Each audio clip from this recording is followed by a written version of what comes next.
Dawgs podcast with your hosts, Blake Reneker, Justin Charles, John Nye, and Josh All. Welcome, my dog pack, my Browns backers worldwide, and Cleveland Browns fans. It is time to kick back and relax with another Throwback Thursday on the Dawgs podcast. How the heck are you guys doing? How's your summer going? We just wrapped up a big music fest here called Blues Fest.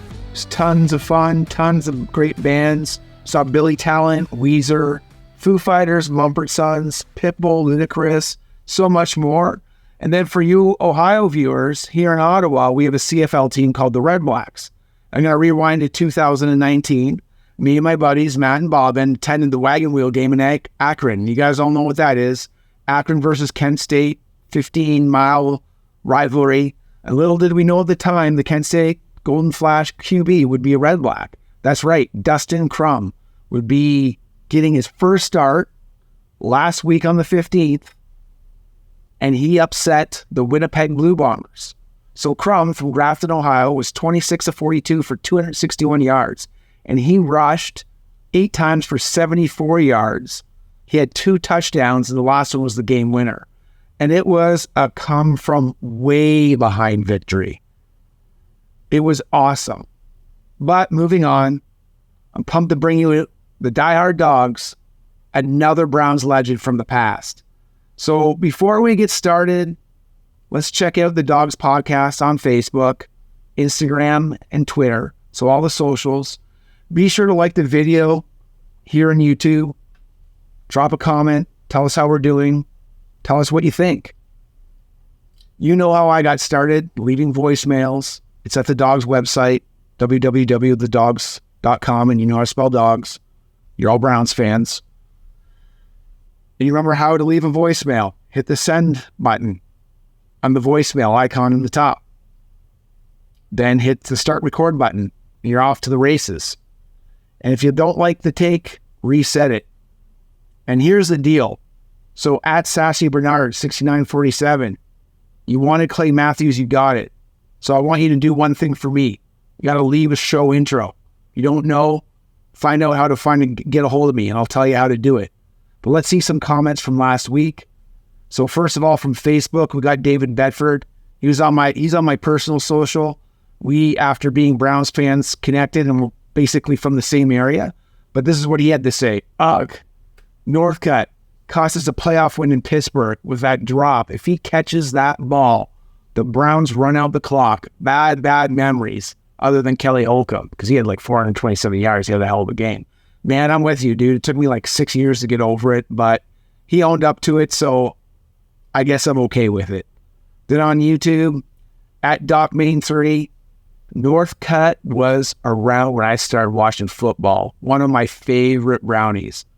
Man, I love the guy, and the one thing I wish for him is he could at least get half of those punt returns that were called back for touchdowns, if not all of them. That would have been awesome. And then also, we got Sergeant Jackie Boy. Thanks for another comment. 2150. I loved Dennis Northcutt. He was a cheat code in Madden. Yeah, he was super fast, and he could get after it. I felt like he fumbled a little bit too much when I was still playing. Then last but not least, on YouTube, Ask the Right Questions 3599. Talk about throwback to the OG GOAT receiver. He was Mr. Reliable. And unfortunately, man, there's one time he wasn't. But anyways, let's not get into that.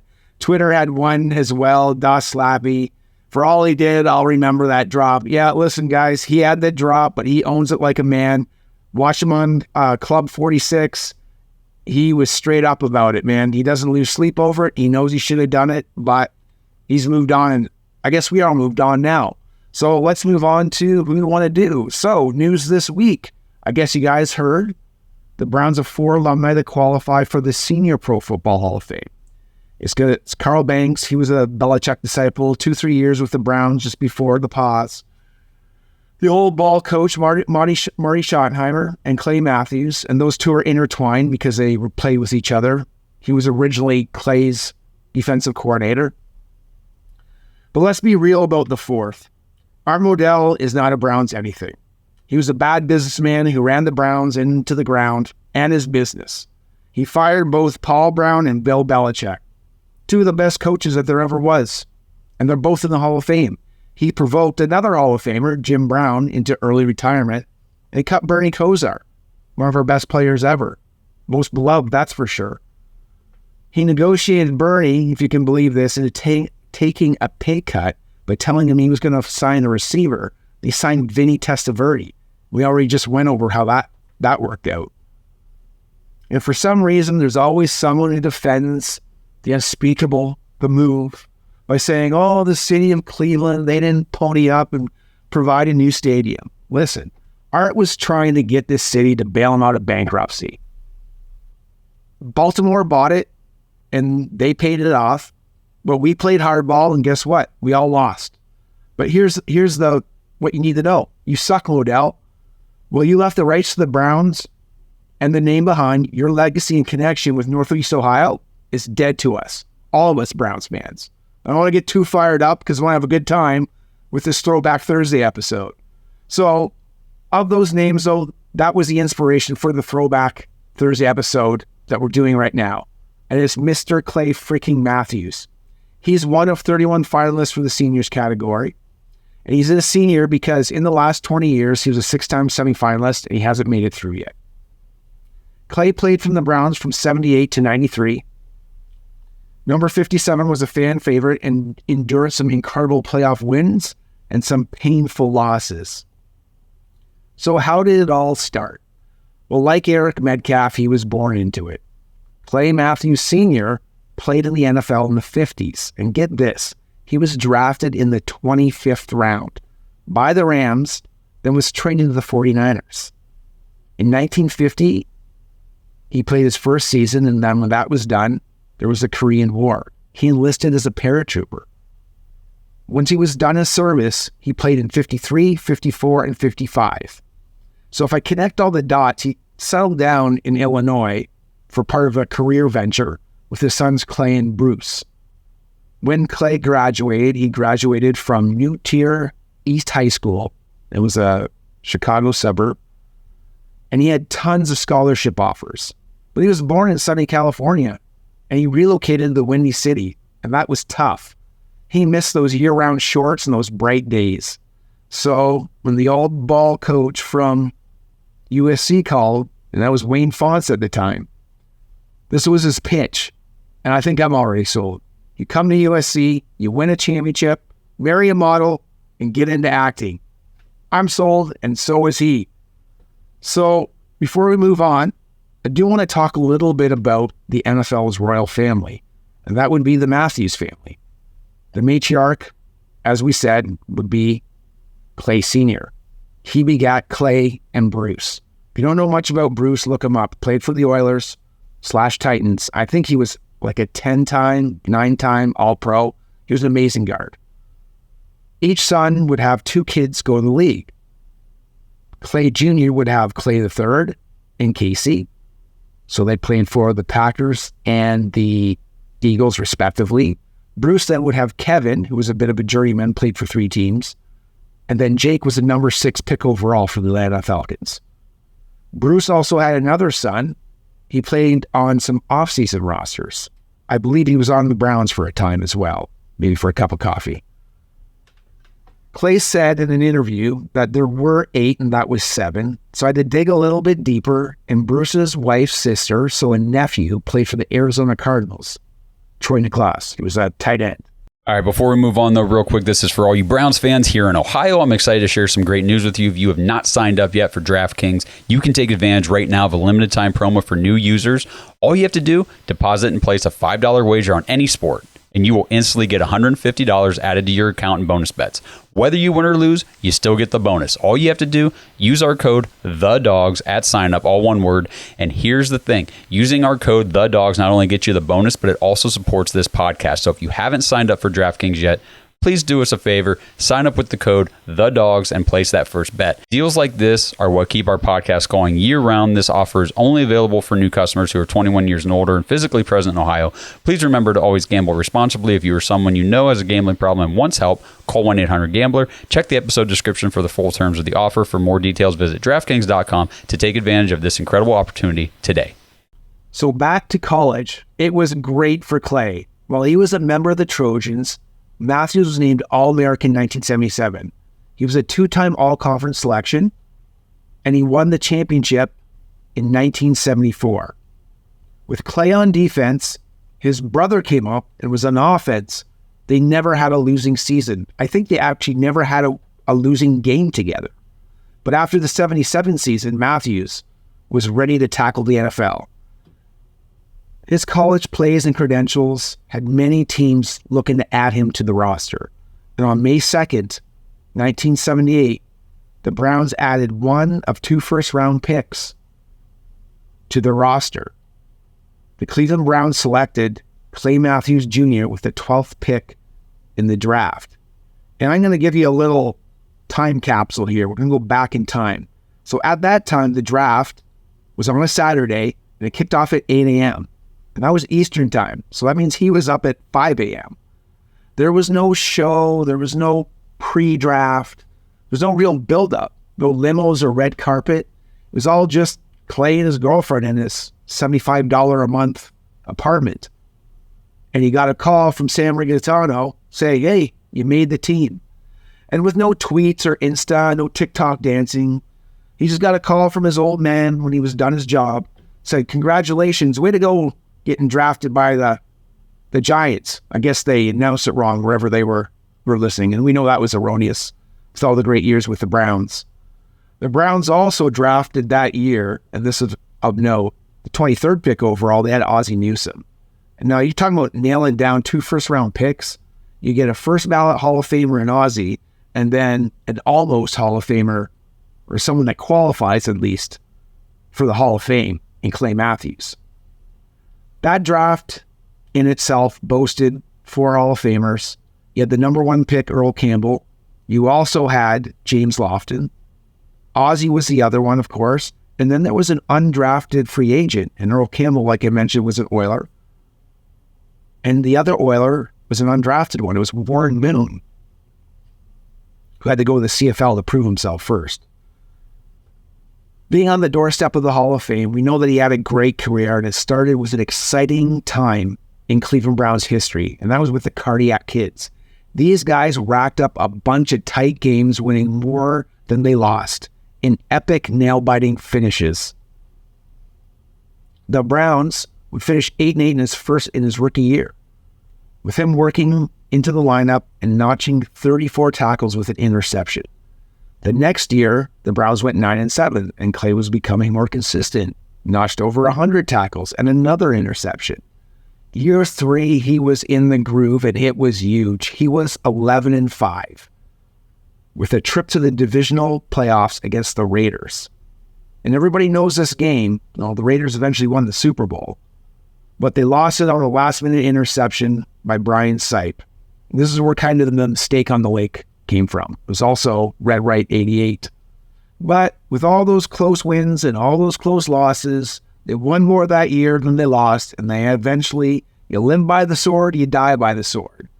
The following year, the magic of the Cardiac Kids kind of faded away, and we had a 5-11 record, and Clay was still improving with 128 tackles and 2 picks. You might be asking yourself, hey, where are the sacks? Well, it wasn't a thing until 1982, so they don't really count other than tackles for losses in the previous years.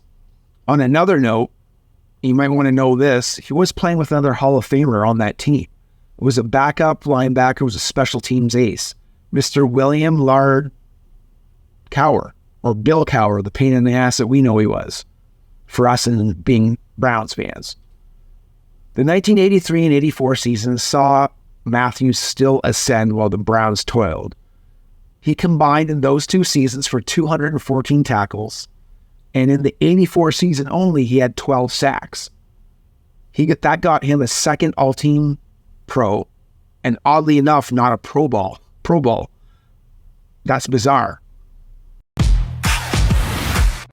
This episode is sponsored by Omaha Steaks. Browns fans, summer's in full swing, and you know what that means. Temperatures are hot, grills are hot, and the deals are even hotter at Omaha Steaks.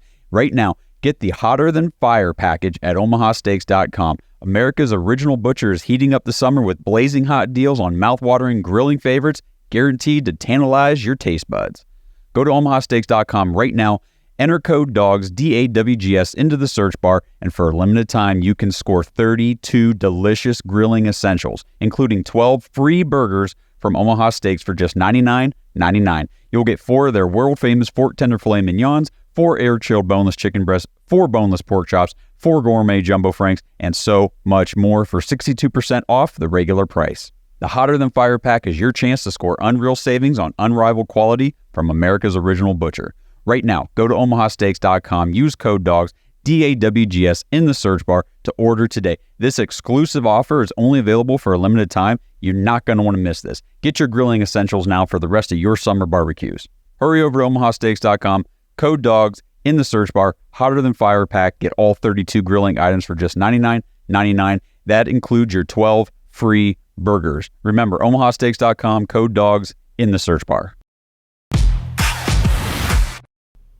So during the Cardiac Kid years, in 1980, there was a coordinator. He was the defensive coordinator that really helped Clay out. His name was Marty Schottenheimer. And he eventually became the interim coach when Sam Riglitano, he got fired. And that was in 1984. So that was, let's say, that's the next phase of Clay's career, the Schottenheimer years. For me, that's when I became a fan. They drafted Murray Kozer in the supplemental draft, which is probably the best supplemental draft pick ever for any team. And they had a cast of great NFL players that we can see a ton of wins from that half of the decade. Falling one game short 3 times to reach the Super Bowl. And that's how it went. In 1985, they went 8-8. The Browns finished first place and narrowly lost to the Finns in the playoffs in a 24-21 game that saw number 57 finally make it to the Pro Bowl. 96 was a dynamite year for the Browns. 12-4, ending the playoff drought win in a maritime stake on the lake, dubbed double overtime banger, a 23-20 win. With a sturdy cast of linebackers, Clay had 86 tackles and 2 interceptions, but the Browns eventually succumbed to the Broncos in the infamous Browns loss known as the Drive. The Browns were the surprise team they were in 86, and in 87 still had a great year, finishing 10-5. While Clay was named to his second Pro Bowl, he snagged 3 interceptions, brought one to the house. In another trip to the playoffs, only to lose a heartbreaker to Elway called the fumble, and that was a painful one for me. 88 was another Pro Bowl season, a 10-6 record, which stumbled in the first round against Warren Moon and the Oilers. 88 was still a Schottenheimer year. I guess I shouldn't say Schottenheimer team. In 88, what happened is that POS, Art Modell, and him didn't see eye to eye. And what the media said is they mutually parted ways. Schottenheimer, again, is someone that's on the list to be a senior Hall of Famer, and somehow Art Modell pissed him off, and then we didn't have him for a coach anymore. So ring in the cup of coffee season that we had with Bud Carson. He put up another Pro Bowl season on a team that was 9-6-1. He played a hell of a game against the Bills in a wild card win, and I'll get to that a little bit later, but it all ended up in a blowout to the Broncos. After that, Bud Carson had one more year, didn't last the whole year, and Ed Schaffner was the interim coach for the rest of the year. The Browns finished 3-13, beating the Broncos that year, which was great, but there's not much to say about that. So outswept most of the team and inswept the Super Bowl champion defensive coordinator from the Giants, Mr. Bill Belichick. Clay's last years in Cleveland were under Bill's influence. And what happened is he turned that pass rush talent up just a little bit. In the 3 years with the Hoodie, he increased his number of sacks from 13.5 to 21. So the previous years was a 13.5. The next years he had 21. He recorded 8 fumbles and 3 interceptions as well. Oddly enough, though, there's not really much to say about Belichick. He liked Clay Matthews. They played well, but in 93, he was released, and he ended up playing 3 more years for the Falcons. I can tell you one of my favorite games was in Bill's rookie year, where we saw where he really could match up players to where they needed to be. He dialed up a great defensive effort. They got 6 sacks on the hapless Colts, won 31-0 with a powerful running game. I think Kevin Mack got 2 touchdowns, and Clay Matthews wouldn't be denied. He recorded 2 sacks, 1 fumble, which was recovered by Anthony Pleasant. One of those sacks was a 27-yard loss. And also chipped in 3 tackles on top of that. It's one of my favorite wins ever. The next is my favorite play, and it's your favorite play from Clay Matthews. Everybody remembers it. It's the Bills-Browns playoff game in '89. It was on one of my previous episodes I did. Metcalf had a big return. But late in that game, the Bills were driving in what looked to be another drive, this moment, as the Browns defense could not get off the field. As the Bills were looking to drive down the field and get a last-minute win, the Bills somehow remembered that they could pass to the running backs, something they hadn't done all season. They had 2 great ones, especially guys that could catch out of the backfield, Thurman Thomas and Ronnie Hardman. That would be a great idea, right? After a couple of first downs, the Browns decided, you know what, Clay, why don't you come out? We'll put a defensive back on it. Well, the defensive back did worse. So they're like, you're going back in, my man. Clay decides to go back in the game. And what ends up happening is Ronnie Hardman gets a pass wide open in the end zone, and he drops it. The reason why I'm putting that out is somebody else did that for the Browns that we profiled last week. And I think the Buffalo fans are over it, or maybe not. Who knows? But with that being said, that left 9 seconds on the clock. The Bills were down by 4, so they're not kicking a field goal. What ends up happening is Jim Kelly lines him up in the run and shoot. Thurman Thomas comes out of the backfield, and I think he does a Texas route. So that's a running back that goes out to the flats, cuts back in. Well, he didn't sell it enough to Clay Matthews. Clay decides, oh, I'm just going to bait him a little bit. I'll step back. Then all of a sudden, whammo, he steps right on the goal line, catches the ball, interception, game-sealing interception. The Browns win 34-30, and it was a hell of a game. So for the Browns, the 12th pick overall, he was a fan favorite, and his teammates loved him. And I think he did a lot of stuff that teammates appreciated, and he didn't get enough recognition for. But he ended up as a second-team All-Pro in '84. He had 4 Pro Bowls. I'll get into that a little bit more. The NFL forced fumble leader in '83, and he's in the Cleveland Browns Ring of Honor, and he's a Cleveland Browns legend. If there was one Brown that I had a hard time seeing in another uniform, it was him. 16 years with one team, 19 years in the league. He is the Iron Man of football and should be in the Hall of Fame. He played 273 games and had 14 interceptions, 1 with a TD, 13 fumble recoveries, and 75 sacks. And who knows if that's, stuff counted from pre-82. He had 1,430, so 1,430 combined tackles, I can say it. So, always mentioned he was the bridesmaid, never the bride. 6 years knocking on the door of Canton. 19 years of solid production, and it's impressive. He did what the coaches asked, and in the end, I think the pundits failed them on the subjective nature of picking Pro Bowlers. And he didn't get a lot of credit, which I mentioned earlier. Did the things that made his other teammates good. And if you ask him what his favorite plays were, they're not. He loved the locker room and he loved his teammates. So Clay, he should have his own Hall of Fame. But he dodges the limelight, and he knows that those who played with him or against him have him as a vote. And that's it for the 19-year vet. He was awesome. If you missed it, though, I want to talk a little bit about my dogs, the Dog Podcast. And they interviewed Stump Mitchell. He had some great insight on the Browns situation. Well, I got one goal for myself, and that's to hopefully get Nick through this year without having a fumble. That's been the deal, and something that we're working on all the time. He's only had one fumble a year, but that's something we don't want to have because it really cost us last year. I mean, there's not many things Nick do wrong, but unfortunately in the Miami game, it cost us. It hurt us. We were about to score in some way or another, either a field goal. We were already in position, or we gained, I think, 6 or 7 yards on the first down, but unfortunately we put that one on the ground. And so that's the main goal.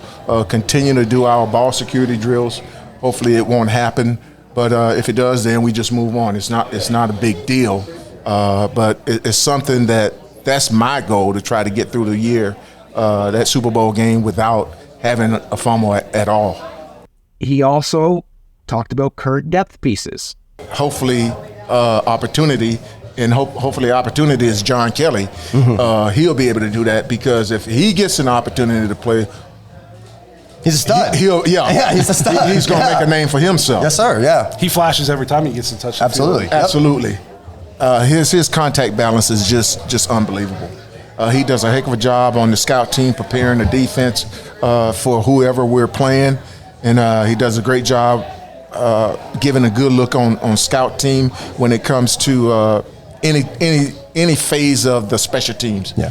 So hopefully he will get an opportunity this year, and if he does, it's going to be great for us. What a blessing to have such a just deep depth chart just work with. I mean, yeah, no question. Demetri Felton, we brought in a few years ago at UCLA. He was both. Yeah. He was a good running back, but he was also a good receiver as well. So hopefully those guys will get an opportunity. We have all we need. And he also said this is how things were done when Kareem were here. With these guys, Nick, he first, second, third down. We gave Kareem the third down, but Nick could have easily did that. Yeah. And right now, McCaffrey, he's first, second, third down guy. He can do it all. Mm-hmm. But I think in our system, Nick's going to be able to do that as well. These guys did a great job, and I couldn't be prouder of them. And they couldn't have done it without my Browns brothers. The Tuscarawas, I hope I said that right, County Browns backers, which was established around the same time as my club was, 2018. They have got about 87 registered members, as the club's backed by President Mike Corrins. They get their game days in at Shenanigans, which is located at 405 East Ave in Dover, Ohio. And this is all I want you to know. Sign up. Go to BrownsBackersWorldwide.com, become a member, fill in the info, and submit it. Once you've done that, or if you already have done that, then become a backer. And all you have to do is press Find a Chapter, search and type the name, and there, join. It's that easy. There are a couple more things, and obviously like to thank Stump Mitchell and Echelon Media Sports. But that's it for me. Thanks for taking time with me in my dog cave for another Throwback Thursday. And don't be shy. Leave a comment. Leave a voicemail. And I've already challenged one person on this show, so make sure you do that for me. And hit us up on social with your Throwback 57 jerseys, or any jersey, period.